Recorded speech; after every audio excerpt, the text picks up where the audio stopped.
কবি রবীন্দ্রনাথ ঠাকুরের কবিতা ভগ্ন মন্দির। ভাঙা দেউলের দেবতা তব বন্দনা রচিতে ছিন্ন বীণার তন্ত্রী বীরতা। সন্ধ্যা গগনে ঘোষে না শঙ্খ তোমার আরতি বার্তা। তব মন্দির স্থির গম্ভীর ভাঙা দেউলের দেবতা। তব জনহীন ভবনে থেকে থেকে আসে ব্যাকুল গন্ধ নব বসন্ত পবনে। যে ফুলে রচেনি পূজার অর্ঘ্য রাখেনি ও রাঙা চরণে।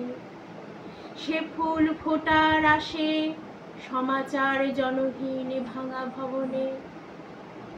পূজাহীন তব পূজারি কোথা সারাদিন ফিরে উদাসীন কার প্রসাদের ভিখারি। গোধূলি বেলায় বনের ছায়ায় চির উপবাস ভুখারি। ভাঙা মন্দিরে আসে ফিরে ফিরে পূজাহীন তব পূজারি। ভাঙা দেউলের দেবতা কত উৎসব হইল নীরব, কত পূজা নিশা বিগতা।